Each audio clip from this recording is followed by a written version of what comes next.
Hello, hello mga kakulets! Tara, samahan nyo nga ako at pupuntahan natin ang aming isang kapamilya. Hoy! At dahil nga kabuwanan niya na ngayon, kailangan niya na magpa-check up. Fast forward na tayo mga kakulets. Ayan, andito na kami sa district. Nagpa-check up pala sila guys 3 days ago. And nag-message si Bunso kay mama na i-admit na daw siya. Nagulat nga kami lahat na in-admit na siya. Pero ang kanya kasing due date is March 10. Pero March 30 na nung nagpa-check up. Kaya ayan, in-admit na siya kasi overdue na yung Pero guys, baby. Wala siyang nararamdaman kahit anong sakit. Hindi siya nagle-labor. Pero meron na siyang dextrose. And makalipas nga ang 3 araw, hindi pa rin sumasakit yung kanyang tiyan at napagdesisyonan talaga ng doktor daw na i-CS na siya. My God. Hindi kami makapaniwala na CS ang gagawin sa kanya guys. Kasi malakas talaga ang loob ni Bunso. Kayang-kaya niya yun. Iiri. Kayang-kaya niya yun. Kaya nagulat talaga kami. And nagdasal talaga kami na sana hindi talaga ma-CS. Kasi mahirap talaga kapag CS. Ayan guys, pa-4 na araw na and thanks God na anak na rin siya. Nang safe naman sila. Salamat naman sa Panginoon at safe silang mag-ina. Nakakatuwa syempre yung baby. Grabe, sobrang cute. Ay nako, alam niya naman ang inyong mami mahilig talaga sa baby. Nakakapanggigil. Huy!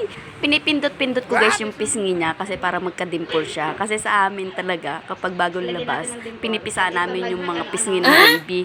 Kasi syempre malambot pa yung mga skin nila, yung mga ano nila. Kaya talagang kailangan may dimple yan. Ayan. Yan ang palatandaan.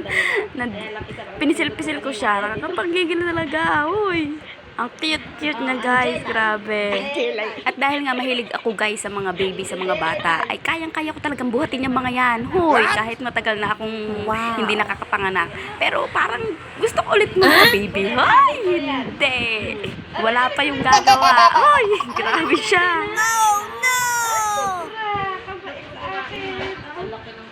Kamukha ni Jello. Tingnan naman sa ilong pa lang. Oh, kamukha na ni Jello.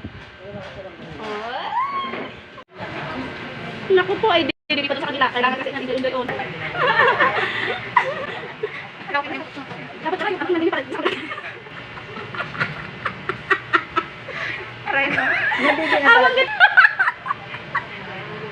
Ganyan si Chloe. Kabalbo ni Chloe din ngayon. Wala ako nakaranas na niya. Uy, tuwang-tuwa ang inyong mami Ayan nga, pinabreastfeed namin si baby at gutom na gutom siya. Nakakatuwa talaga dito guys. Ang daming sanggol sa paligid. Huy! Hindi na rin kami nagtagal dyan guys. Umuwi na rin kami kasi nga may estudyante pa kami kinabukasan. And asikasuhin din na Teresa si Jello, yung kanyang panganay na anak. Hindi rin maaari na marami ring bantay. Kaya umuwi muna kami. Dahil nga naka-4 na araw na sila doon sa ospital, tumambak na ang maruming damit. At ito nga guys, ipaglalaban muna natin ang bagong anak. Dahil kahit naman pag uwi nila, ay hindi pa rin naman makakakilos yun. Dahil nga napakahirap talaga kapag CS, napakasakit nun. And dahan-dahan lang talaga. Kaya inutay-utay ko na dahil hindi rin naman maasikaso ng kanyang mister at magtatrabaho nga din siya. Hindi rin naman ito magagawa ni mama dahil nga ang aasikasuhin niya is yung baby. At isa pa, meron siyang tindahan kaya hindi niya talaga ito maasikaso. At dahil nga si Bunso, mahirap pa rin siyang kumilos. Kaya si mama talaga yung aagapay sa kanya. Magbubuhat-buhat ng baby, magpapaligo sa baby. Kaya talagang kailangang alalayan si Bunso. At syempre, sino pa ba magtutulungan kundi yung magkakapamilya, diba? Lalong-lalo na sa mga ganitong sitwasyon na napakahirap talaga. Mahirap na malayo ka sa sarili mong pamilya. Pero hindi naman siya papabayaan ni mama at hindi namin siya papabayaan hanggat kaya naming agapayan siya, gagabayan namin siya. Yun lang mga kakulets. Thank you for watching. Goodbye. Congrats sa inyo. Wow!